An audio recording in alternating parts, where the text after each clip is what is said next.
Hey everyone, welcome back to Hobbies with Jose. Today we've got part 2 of our customization and repaint of Studio Series Soundwave. And yes, we've got a lot to do. Let's go.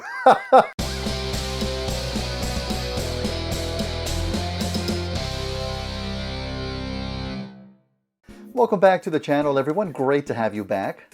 Today we are going to start priming our pieces and getting them ready for paint, but first I need to finish working on the parts with the putty. Now during the week I did go ahead and work on these pieces. I went ahead and moved the masking tape and sanded them down. And of course I did notice that it wasn't completely flat. There were some parts that just didn't have enough putty. So I went ahead and remasked the pieces and added some more putty to the areas that needed it. Today I'm going to repeat the process of sanding it down, and hopefully this time I've got enough putty. So let's get started.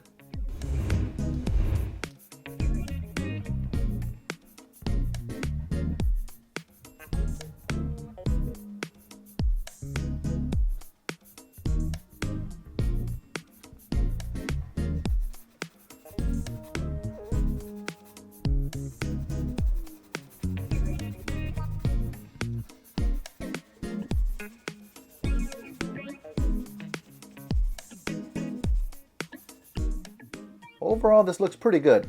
I'm fairly happy with it. A little bit of roughness here on the sides, and I'm sure it'll still be noticeable once I add the white paint, but that's nothing that a little bit of weathering and dry brushing can't help to hide, so we're going to leave that as is.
Okay, so at this point we have all of our pieces properly mashed up in all of the different areas that we don't want any paint to get on. Mostly the joints, we don't want them to get overly tight. But at this point we are ready for primer. So let's go to the airbrush.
We are here a day later and I am now ready to paint, but I did go ahead and buy an extra shade of blue just to see which one would better match with Soundwave.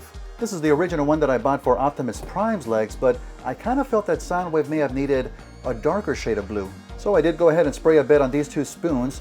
Let's see which one matches better with the figure. Here I've got the unpainted chest piece, and this is the deep blue, the one that I originally bought for Optimus, which you can see is definitely a little bit lighter. And here I've got the navy blue, which is a bit darker. I'm not sure if it's coming up on camera, but it actually does match a little bit better to the figure of not just being a tad bit darker. But I do think this is going to be a better fit, so let's go ahead and start the airbrushing.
All right, everyone, that is where I'm going to end it for today. We did get quite a bit done though, and I'm really happy with how that shade of blue is turning out.